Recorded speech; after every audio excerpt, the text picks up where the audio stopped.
শিবলিঙ্গ মাথায় নিয়ে সারা গ্রাম ঘোরানো হয়। ভিড় ছিল চোখে পড়ার মতো।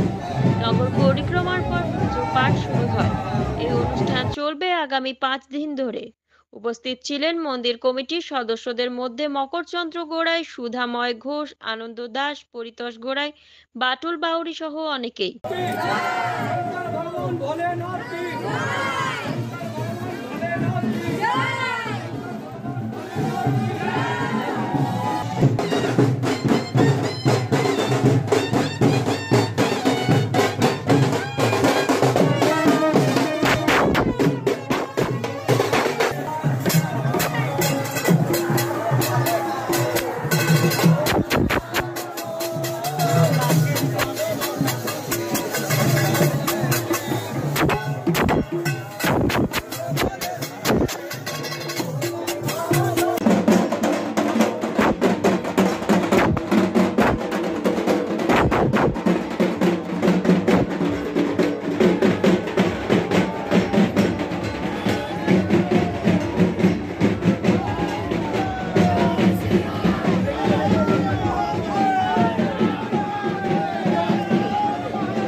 এটা দ্বাদশ শিবলিঙ্গ মানে শিব গাজন উপলক্ষে দ্বাদশ শিবলিঙ্গ নিয়ে গোটা গ্রাম পরিক্রমণ করা হলো।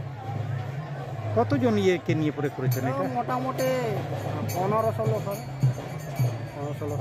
এটা নিয়ে কি কি অনুষ্ঠান হচ্ছে আপনাদের এখানে? এটা শিব গাজন উপলক্ষে 3 দিন ব্যাপী ভাগবত, 2 দিন লীলা কীর্তন এবং খিচুড়ি মহাপ্রসাদের আয়োজন করা হয়েছে। এটা কত বছর পুরনো হচ্ছে? এটাও বহু আদি পুরনো শিব মন্দির, কিন্তু এই কিছুদিন হলো পুরুলিয়া গ্রামবাসীর সহযোগিতায় এই মন্দির আবার পুনরায় জাগ্রত। পুরুলিয়া কালিঞ্জর ধামে মিলিত হয়েছি পবিত্র ভূমি কবি কাজী নজরুল ইসলামের জন্মভিটে।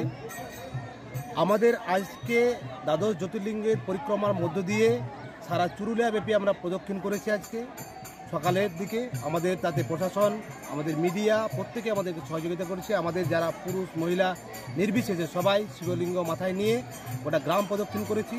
এইমাত্র আমরা আমাদের এই প্রদক্ষিণ শেষ করলাম। আজ থেকে আমাদের অখণ্ড হরিনাম এবং আজ থেকে 3 দিন আমাদের ভাগবত রয়েছে এবং এই ভাগবতের পরে আমাদের 2 দিন ব্যাপী একদিন রাস